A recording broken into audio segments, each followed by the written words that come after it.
Hello everyone, welcome to our webinar today, joined by Matt Stevens here. Hey everyone. So we're really excited for today's session because we are going to be talking all around the new engagement maturity model, and then we're going to move on to 360, which has been a real success. We're hearing a lot from our clients saying they don't just want an engagement platform, they want a culture change, and they want to have more impact. We're using a bit more of a framework, which is why we birthed engagement maturity model. So just a couple of housekeeping rules. It will be recorded. Please do ask questions as we go. I will be regularly checking the chat box, the comment box, and we hope you're comfortable. So without further ado, we are going to get into some of the content. So first of all, lots of you will know us here at Inpulse, but some of you won't. So I just wanted to give a bit more of an overview. So first of all, I'm Lucy Colt. I head up the business development here at Inpulse. You would have probably seen my emails or LinkedIn messages before. But Inpulse is a company. We were originally founded by Matt back in 2012, primarily focusing on coaching and consulting in engagement, culture, leadership and comms. And then in 2015, we built the great tech. And the reason why that's really important is we do have a team of experts that really understand the people challenges that sit behind the scenes. So we do an awful lot of work as an engagement partner with clients, helping them from running and developing their engagement surveys, onboarding, exit, wellbeing, D&I. We cover all types of surveys and beyond. So we also do lots of coaching, consulting with our clients, from huge leadership programs to line manager coaching and things like that. So I will hand over to you, Matt, to introduce yourself. Fantastic, thanks. Yeah, hey everyone. Thanks for taking the time out this Wednesday lunch. We normally do a Thursday, so it's remind myself. It's great to have you here. Really appreciate you giving us your time. We understand it's very precious. I think a couple of things just to say and reinforce what Lucy said around we've had a lot of fun as a company building relationships and supporting companies, really trying to improve how they lead people, improving their culture, and ultimately helping people thrive and be at their best. And that led us in 2015 to creating the tech platform, so the way to listen to people and then show the results, not only to managers and leaders, but actually to everyone. Yeah, been having a lot of fun. I think we've got 600,000 employees on the platform, from lots and lots of, I actually don't know how many, but lots of clients from all around the world, with a sort of a big connovation in Europe, as you'd expect, as well as the US, but we are global in our reach. So as Lucy said, I'm going to start and spend about 15-20 minutes, so bear with me. We're already at about 5 past, so I'm going to go to about 20 past 15 minutes. I'm going to talk about the engagement maturity model. I'd love you to ask any questions as we go. Between us, Lucy and I will keep an eye out on that, either put them in the chat or on the Q&A. And what we want to do is really try and explain some of our thinking and why we believe it can help you as you're looking at your engagement and really your culture and leadership approaches over the next year or two. So, okay. Perfect. So I guess it would be fair to say over the last year or two coming out of COVID, we really saw a lot of our clients, but also it'd be fair to say you saw this on a lot of sales calls, companies saying, look, we're not sure we actually have an effective people and engagement strategy. And I would always say, so the second point, are you certain that your engagement strategy relates to what the business is trying to achieve? Because I know this is blindingly obvious, right? But you'd be amazed how often this isn't the case, that you should start really with your business strategy. You know, what are your outcomes? What are you trying to achieve? What are your measures and targets, etc. And then that flows into, so what do we need from our people, generally and widely? And it covers things like the leadership capability, things like that, but also does cover things like, gets into, well, what does it mean to be engaged here? And what does it mean for people to align and get motivated to support the business objectives? And so that's really what we're all about as Impulse, is helping companies first start with, do you have an effective one? How do you know if it's effective? Do you actually have one? And is it aligned to your business strategy? And then once you've got that sort of in play, one of the big questions we've been asking over the last probably 18 months has particularly been, do you understand, like, the journey? It's a cliche word, but it's powerful because it's true, around steps you've got to take and the activities you need to get into to progress and to grow when it comes to developing your engagement strategy. And this came out, if I can be really honest with you, because we were sort of agitating with our clients a little bit, saying, look, we think you've got a bit stuck, and great that you're now listening a little bit more regularly to surveys, because again, thinking for yourself, you've seen people going from, we want a 1 a year survey, say 5 years ago, to now everyone's like, we need to listen more regularly. Yeah. So people are, well done. If that's you, well done. We are seeing more people understand that. Sometimes they don't understand why they're doing that. And candidly, for me, it's ultimately because it's about trend data. Of course, it's important to give people a constant opportunity to speak. That should be happening in your teams, right? Anyway, but it's particularly important because you can start to watch what the trends are doing, which way they're going, and therefore respond. And I guess behind all of this, what we're trying to do here at Impulse is really enable people, teams, to sit round the exec table with the relevant data, and it be as valuable and as important to decision making as the CFO with the financial information. And again, I'm always trying to be honest. Many organisations, that's just not true. Or it's looked at and then an exec member goes, yeah, but let me tell you what my opinion is. And you go, great, really look forward to hearing your subjective opinion. So I'm being a little bit, dismissive, because the problem is it's not based on data. It's often the exec have just very subjective views, or they'll say, well, when I talk to people, this is what they say. Great, how many, when, what segmentation, because they need to be challenged. So what we're trying to do is elevate and bring, it's a funny little phrase, but a parity of esteem, so that with the people data as much as people have with the financial data, because no one goes into a room and really starts arguing with the financial data. They are what they are. It is what it is. And then it's hopefully used to make key decisions.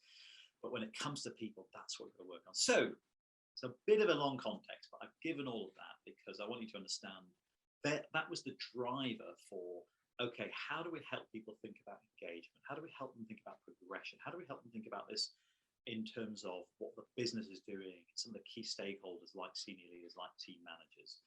And so what I'm going to show you next is the engagement maturity model. So without further ado, we've created 5 stages. And this is from all of our work. We spent a couple of the teams, did a lot of research for about 9 months on what was out there, what was best practice.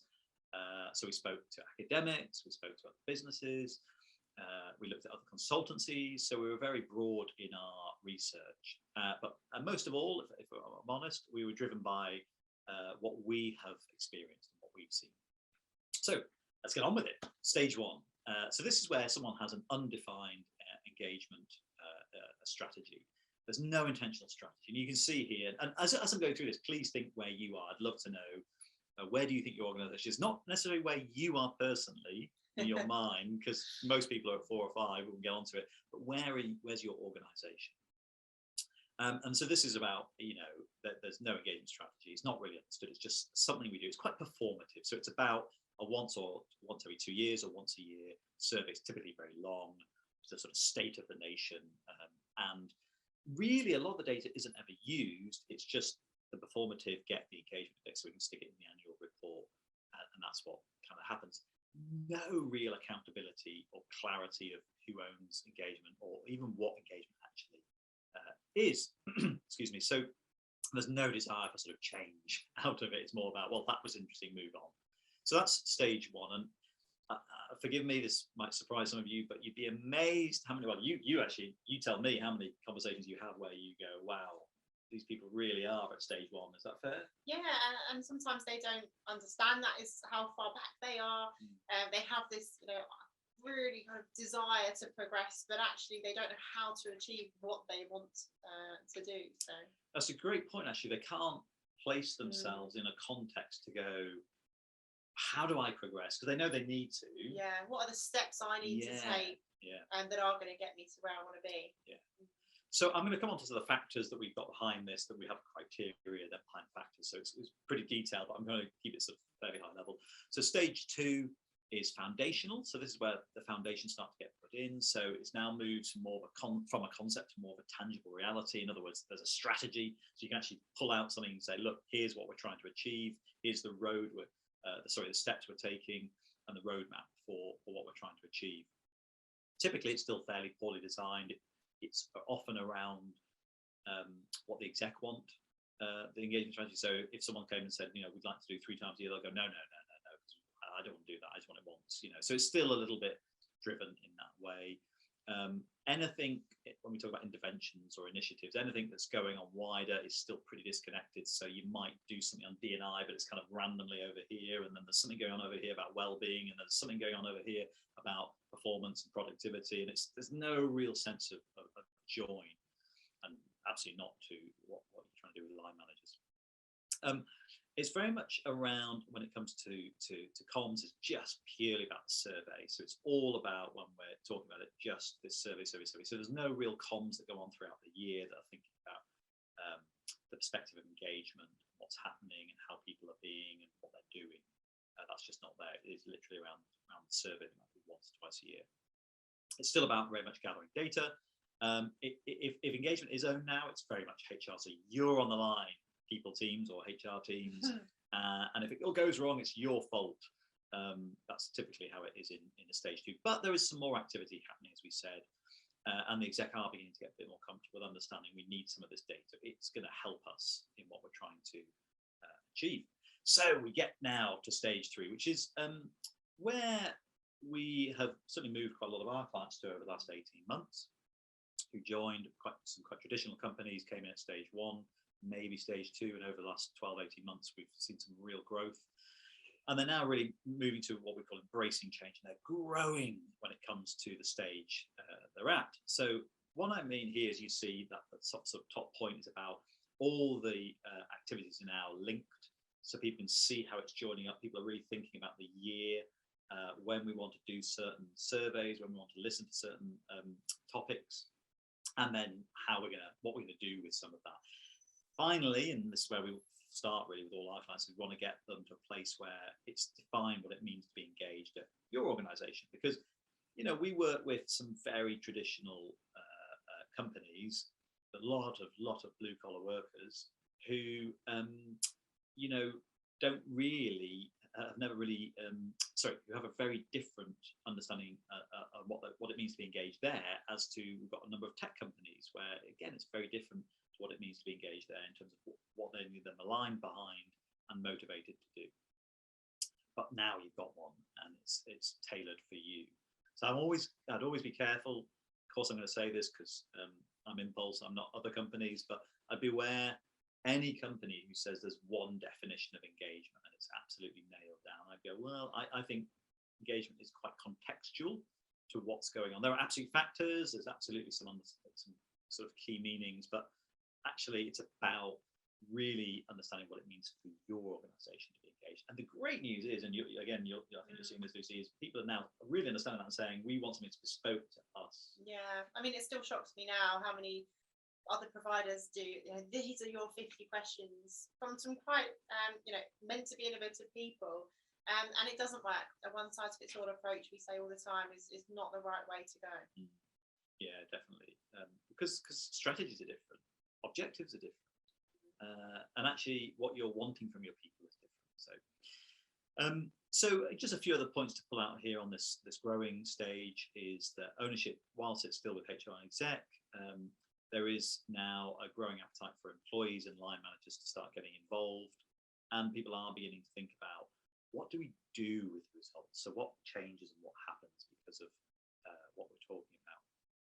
And I think we've run a whole another webinar on what is action, and if not, I'm sure we'll do another one in the next 6 months, because that's really important to understand what action is about. So stage 3 is where a lot of companies think they are when they come in, and then they realize, oh no, I'm actually at stage 1, And it's certainly where within sort of a year, 18 months of someone joining who's at stage 1 or 2, we want to get people to. But let's get on now to the exciting stages, stage 4, where it's transforming. So the whole, your engagement maturity is really transforming. Culture is changing because of it. So it's now really playing a very key part in the wider people and business strategy. There's a real sense of ownership. There's a real sense of resources coming behind it. There's typically teams now who have some key facilitation roles to play. They don't own it, but they've got to help facilitate some of what goes on. Conversation with employees is now the norm, and communication is multi-way. What do we mean by that? So it's not just going top down, but it's bottom up. So there's more listening sessions that happen, and after surveys or at key moments throughout the year, the voice of the employee is really listened to through all the different means that you will have, whether that's the intranet, face-to-face, or whatever. Real holistic approach. So what we mean by that is we are beginning to explore correlations, and that we love. This is, to me, is like the exciting bit where we can get clients to go, right, now we've got you to here. We can take your attrition data, we can take your performance data, we can add that to the engagement data, and we start to look for trends. We can start to look for correlations. So we can really help you understand where you need to put your focus and make some change and make some difference. So that's a very, very key moment to be at. There's a really clearly defined employee journey. So from the onboarding to the exiting, your organization understands the specific steps and processes that your employees go through, which again will be different for different organizations. So that's fairly mapped out and it's measured. So you can see at different stages how people are feeling, why they're feeling the way they do, what their engagement levels are, how they get on with their line manager, etc. Most leaders are sounding like Nirvana, isn't it? So I'm getting excited listening to this, but this is where we want to really, we're spending a lot of time over the next 18 months really working to get our clients to this place. Most leaders and managers are enthusiastic about engagement. They understand they want to see change. They understand it's day-to-day. Engagement is not the survey. The survey is just a measurement point, right? And we own a measurement company, right? But we will keep saying this. It's just the measurement point to say, are we on track? Where are we going? What do we need to focus on? What do we need to do differently? But they understand engaging people, it's a being thing as much as a doing thing. So it's who you're being as well as the activities that you're doing. And that's where we get, Lucy talked about some of the coaching we do. It's very much around who you're being shouts louder than what you do, right? And we work with particularly leaders and line managers on that. How can you make sure you're being engaging? What does that mean in your organization? So a real sense of excitement and ownership and accountability throughout all the different levels of work. So let's finish. Let's look at stage 5, at the promised land. What does it look like to be at stage 5, your engagement maturity model, where you're thriving? Well, I think we've summed it up as an agile strategy. And what that means is, I don't know if you've noticed, but just going into COVID and the last 2 years, oh my goodness, how much literally every week do things change? Not just in the external environment, also in the internal environment. And that's whether that's people leaving who had a vision and a way of doing things in your organization and they're gone, or whether that's about, we were trying this strategy, it's not quite working, so let's adapt and move to something different. But the ability to be agile is just so critical. So we work very, very hard to make sure that built into organizations is particularly a mindset, but it then does lead to skill set, a mindset that says we can adapt this and it's not a bad thing. Have you ever noticed how typically in some ways change can be seen as very negative, like, oh, we should have stuck with the plan, but actually you've got to know when it's right, and there is an art to this as well as science, when it is right to shift strategy and go, yeah, we've been measuring this, but we need to stop measuring that now.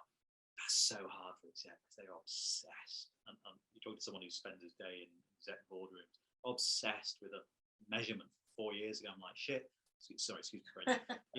Tell me like why that's still important, because I can't see why it is, because I understood your strategy 4 years ago and why you'd measure that, but now 4 years on and post-COVID and going through all that we're going through in the world currently with the economy coming out of COVID, what relevance does that measurement have? And they're like, yeah, but I really like it, and I like the fact that it's gone up. I'm like, but you've got to be able to prove why you're still measuring it. An agile strategy allows you and enables exec to let go, because they understand it's not about their favorite measurements or holding on to things from the past that are no longer useful, just because they've got to have a really good reason. So that's some of the key. The survey and wider people data, as you can see here, uses key business metrics. So this is where at board meetings and in team meetings, the regular data, whether that's monthly or quarterly, and I can share a bit more about that if you want to understand why the difference. Monthly will be very few questions, because you've got an agile enough company that you can be super focused on what you need to measure regularly, but it'll be 3 to 5 things. Or quarterly, where it might be 8 to 12. And that is really being used in conversation regularly to go, look, this dashboard of data is helping us make decisions about how we as a team operate and function and connect with each other, but also for the overall leadership. Storytelling. So this is about turning data into stories to help communicate results. And that's a whole webinar in itself, right? So trust us, we'll come to that. We'll be doing one shortly on that. But it's very much about the stories that you tell internally. Really important for this, managers lead the way. Everyone at this point at stage 5, so the whole, all people, whatever level they are, really understand that they own it. And that's a big shift. Don't underestimate that, because it takes 2 or 3 years for employees to understand this survey is not just about what I think of my leaders and this organization as if it's something, a separate entity to who they are and what they're bringing, because they're part of it. And that does take a bit of a shift, and that's, I can go back and blame, and I will, the surveys of yesteryear that were all about, this is the employees just telling the leaders what they think of them. But those days have got to end. We've got to be much more organic, real, and true to the fact that an organization is the sum of all its parts. And therefore, how employees are being is as important, or can be, as exec or anyone else. So I'm going to kind of leave it there. I'd love to know if there's any thoughts. I'd love to know where you think you are. Just put up 1 to 5, 1, 2, 3, 4, 5 in the chat. Just give us a quick thing. I said I'd finish at about 20 past on that bit, so I'm at 1:22. So I haven't done badly, right? But yeah, there's quite a lot there. But I'd love you to be thinking, like, where are you? If you're willing and daring to put it into the chat, just put the number and we'll just kind of have a see. Because I'm going to show you where our client base is at in a moment. But I'm just going to pause. There's anything, Lucy, you wanted to add to the ENM? Really, I'm just think the value it's starting to bring our clients and the people that I'm speaking to about it are really seeing that by having something like a framework where they can really kind of tangibly feel and see where they are, where they want to be, and there's a set plan. It always comes back to what I reflect on of, if you want, you need to start with the outcome and work your way back. And I think this is a really great way to do that. And we've got 2 brave souls. Yeah. 2 brave souls. Well done, you. Well done. We should send these to a book. Yeah. Seriously, for being the first 2 in. So let Lucy know who you are and where you are at the beginning. We've got anonymous attending, which makes it a bit difficult, but and we'll do that. Oh, my chat's disabled. I apologise, but we'll sort that out, because it always takes someone to start the thing to get the conversation going. So thank you for doing that. We'll make sure we get that across to you. So a couple of key points. First one is this: it's quite normal for the people team, people director, people engagement manager, all the titles in that sort of sphere, to be at 4 or 5 in their heads, right? And what makes it difficult is often the exec or leaders are at maybe 1, 2, or 3. So we do see that quite regularly. And that's a problem, because they can then go out to us, and we've had to work through this and navigate this and go, hey, we're ready for stage 4. We want to onboard you, Impulse, we're going to work on this. And we have to go, hang on, if you go to stage 4, which includes a sort of a more regular pulse, it includes the kind of questions we're asked, you're going to break the system, right? Is the honest answer, because your organization is not yet ready. And I'll give you one just quick example. An organization recently came on, people director said to me, I want to do 4 times a year. I said, how often are you doing it? Once every 2 years. I was like, honestly, I love the enthusiasm and passion, but we're going to have to journey your line managers, and particularly the mindset, because otherwise they're going to feel overwhelmed. I think they've got to do spreadsheets and action plans and all the rest after every one. So let us get there, but over the next few years. And no, let's do it. So we've now done 9 months and we've stopped. And because exactly as we thought, line managers have gone, whoa, this is just too hard, too difficult, because they have a wrong an unhelpful understanding of what an engagement survey is and what the data is that's coming out of it. And they think they've got to do these massive, as I say, spreadsheets of action, spend months and years and all that sort of stuff. And it's rather than understanding it's like all the other data, which is enables you to make the tweaks and changes as you need. Anyway, that's point one. Point two, just on this, is it's not unusual for organizations to have a bit of 4, bit of 2, bit of 1, bit of 3.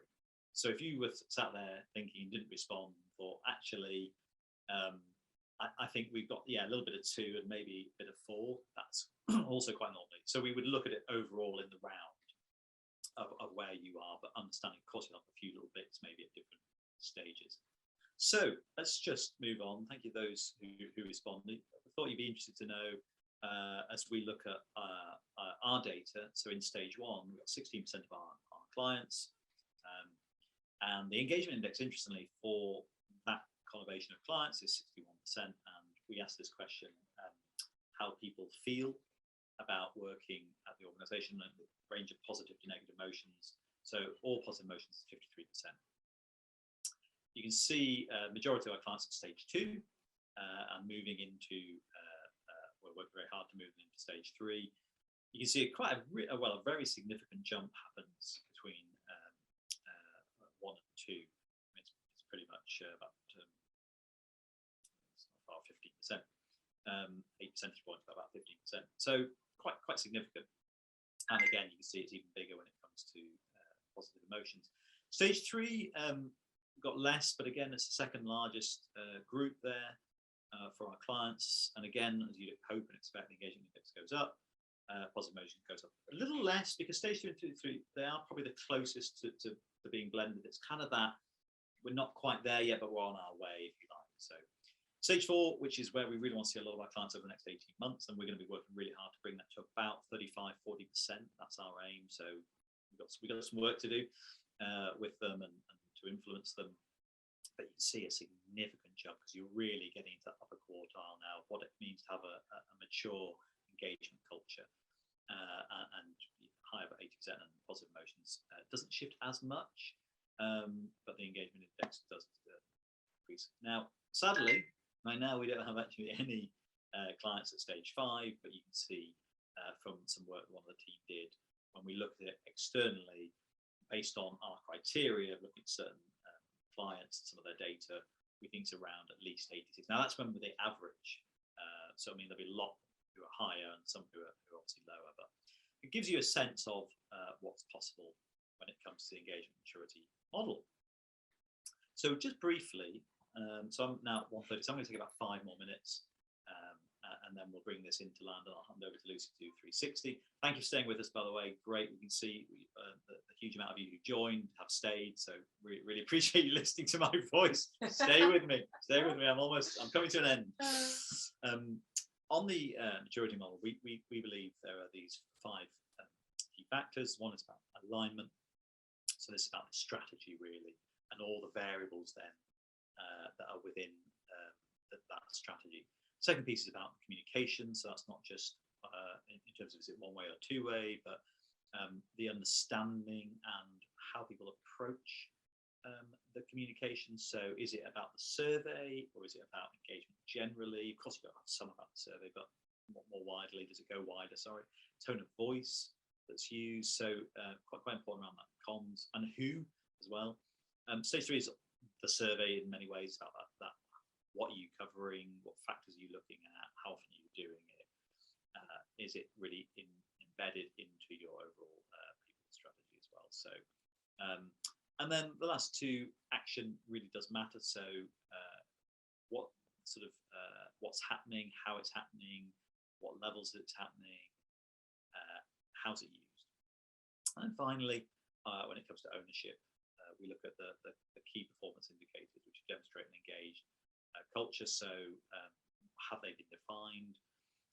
We look at the different roles, and this is where we really get into the nuts and bolts, and this is where we have to, myself and one or two other members of the team have to sit in the exec and really persuade, cajole, and influence them to shift what it means for them and their role, and what we are asking them to do.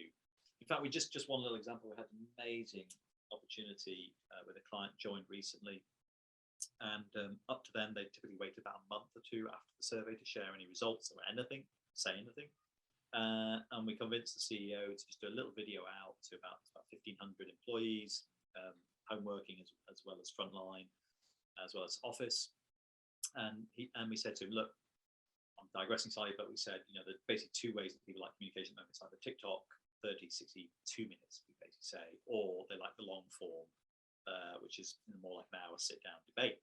So what people are less enjoying is that sort of 20-minute piece. So either share and give an hour, or do it in 2 minutes. And he did it in 2 minutes. All credit to him. Absolutely fantastic. It needs to work a bit on the delivery, but the content and what was said was just superb. And actually, there was a real congruency with who he is as a leader that really came across. And I was over the moon. He was like, that's the first time they had, I think, the most views they've ever had on a video, because it was 2 minutes, not the normal 15 or 20. And actually had some lovely comments underneath it about, this is great, where he just said, here's my first thoughts. It was the day after, which they'd never experienced. So just giving you a little example of a real world change from having to wait a month to literally the day after and sharing. So there is a whole bunch of criteria beneath this that I'm not going to dwell on today, because we can get into that. But hopefully that gives you a sense of what we're about. So I think it'd be fair to say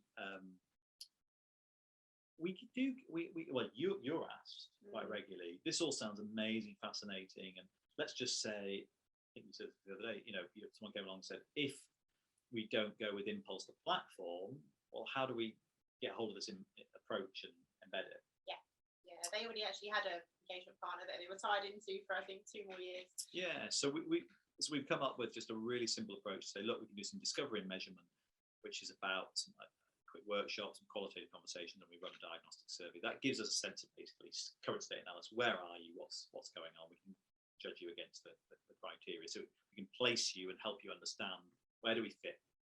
That allows us to give you some analysis and insight of what those early next steps would be, a bit of a roadmap for improvement. It's not hugely detailed. I don't want to pretend it's like the full, you get everything, but you certainly would start to understand what are the steps that we need to take. And including that, we say, look, put us in front of the exec so we can help you and add value to you, so that you can get some shifts and get some change. Because really, until we get them in the right place, you can go with lots of ideas. We know that as crazy as this is, sometimes being an external partner, they'll listen to the same thing that you've said that they should absolutely be doing, but stupidly aren't. So.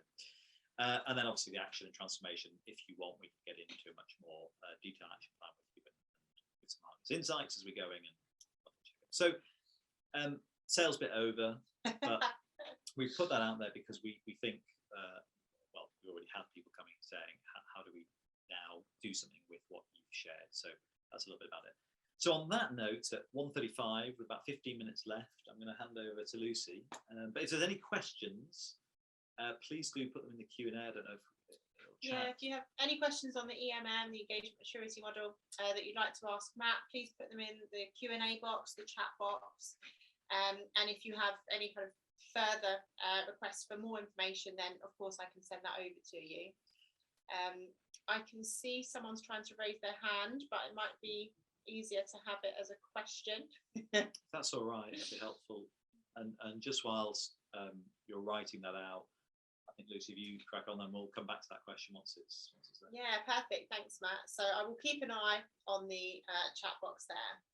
But we are super excited because we've been working really hard behind the scenes this year to bring an incredible 360 survey experience to our platform. and we've been really, really excited about it. And the reason why is because we're going beyond just the standard 360 survey with our unique focus on emotional analytics. So lots of you will know, some of you won't know. The focus on emotional analytics for us is really helping take engagement to a new level. And don't worry, rest assured, we still do everything that other standard providers do. You get the other indices, etc. But it's what I call the icing on the cake. It really helps people, teams and leaders take action much better because you're getting more human data to take action on. So Matt, just explain. Oh. You hate this photo, don't you? Yeah. Surprise! Let's talk about 360. We just lost half the crowd. Half the crowd literally just left. Yeah. So look, a couple of points I just want to make is I get asked if there's a silver bullet when it comes to engagement, and I go yes and no. No, there isn't really, because silver bullet sort of means that it can happen really, really quickly. But yes, there is. It's the line manager. There's no doubt the relationship with the line manager is absolutely critical to improving engagement. And so my view was we needed to invest and build the 360, because if we could put alongside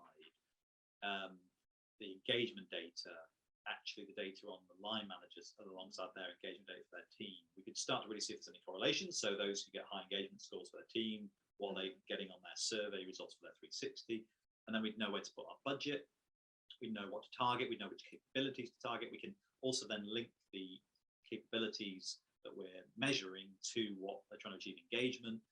So for me, it was just absolutely critical that we focused on this next after building obviously the engagement side. And just here as a favorite phrase of mine, awareness always precedes action. So what you're not aware of controls you, and what you're aware of you can control. So it's so important for line managers. If we're gonna create the silver bullet, we've got to get managers to improve how they lead. So it's the number one thing, isn't it, that comes up on our survey results all the time. Yeah, and just some real world evidence for you about the impact with leadership. So you can see here my line manager supports me in my role. You see the yes to the no and the impact that has on the engagement index, plus 52. So that in the red is that's their engagement index. If they say no, it's 22. Whereas if they say yes, 74%, which is just huge, absolutely huge. It's like 300%, but plus 52 percentage points. So absolutely massive. And then my manager gives me regular feedback on my performance, a bit more specific. Again, big increase in the engagement index where this happens. And then finally, am I trusted to get on with the job by the line manager? Again, I think it's the largest, 53% percentage points higher. So you see people are super engaged when their line manager trusts them to get on with the job versus they're really disengaged if that doesn't happen, which is again why we were like, so look, what we're going to do is understand how well the line manager is leading and get that feedback. That's why we focused on 360. Yeah, thanks, Matt. And I really wanted to just give you more value on if you're looking at 360 and adding it into your focus, where should you focus? Where should you put your attention? So the first thing that we really recommend is using the emotional analytics. And I just want to give you an example that comes out in our engagement surveys all the time. And if we were to say to one of your managers, your engagement score is 63.12. Well, to them, what does that really mean? Exec love it, we give them a benchmark, but we can also tell them that 64% of their team feel irritated, and it's down to lack of communication and workload, for example. And that is the more human data that I mentioned earlier we need that managers can take action on. So it's a real important focus. Yeah, and to be clear on this, we're saying, how do you feel about it? How does your manager leave you feeling? I mean, so that's our unique focus, as you said.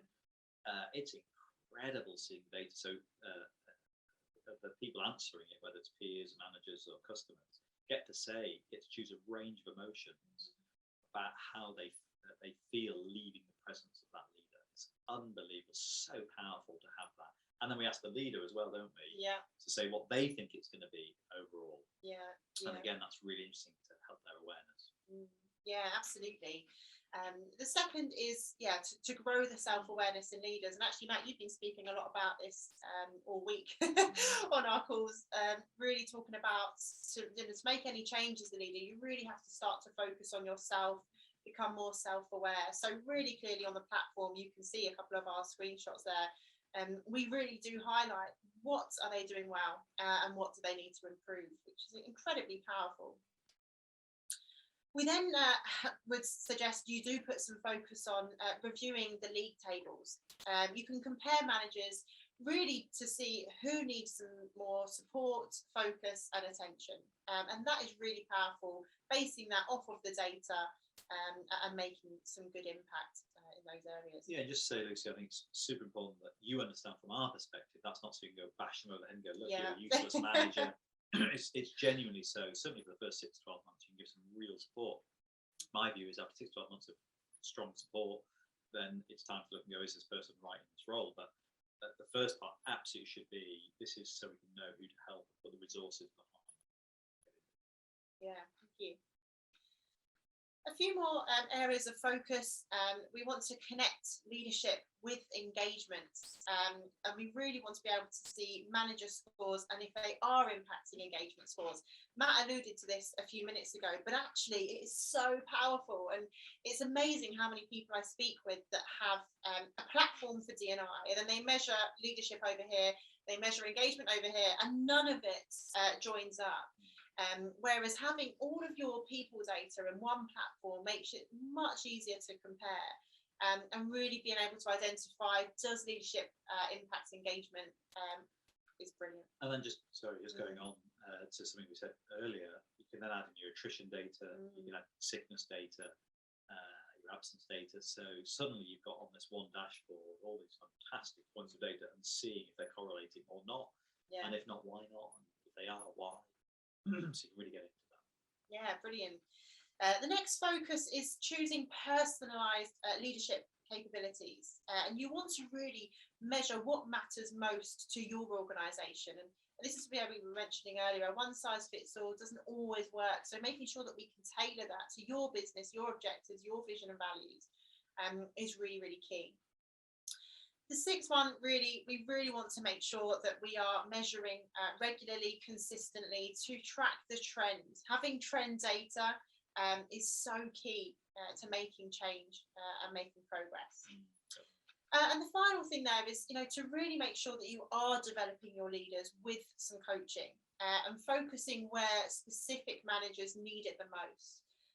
So part of our product, our offering, and I don't want to sound salesy here, is really making sure that we're having those follow-up conversations with our leaders, because we come across it all the time. They're not used to a 360. They don't actually know how to digest the information and how to use it effectively in their roles. That's a good point. Is there anything else you would add there, Matt? I think that's it. No, only that we've already been asked quite a few times. So do you just give every manager their own dashboard to see the results, or a PowerPoint, which we'll show you in a moment? I'm a very visual person, so I like that. I think it might be helpful for you to see a sort of download report.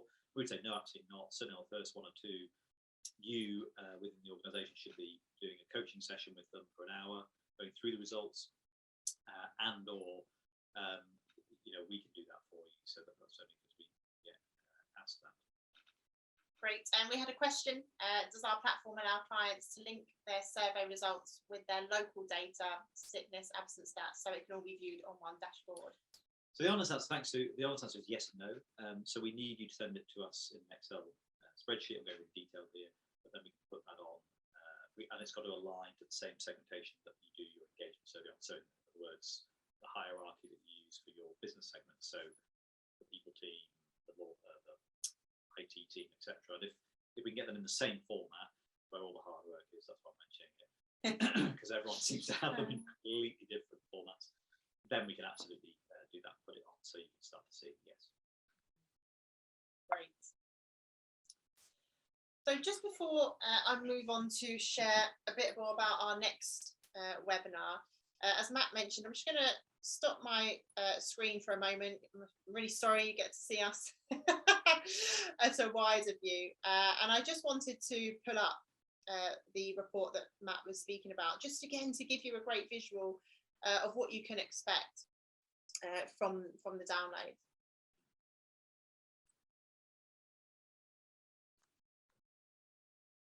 There's another question coming as well, so Sue, let me know as well if I answer that for you.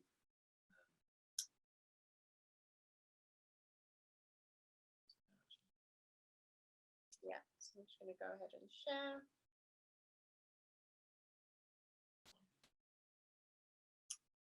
Perfect.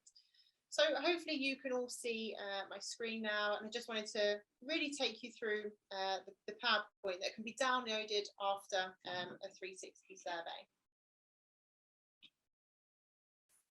So just as an example. Yeah, I think this is really important that we do what we say we're going to do, which is to effectively help prepare the managers to think about what they're going to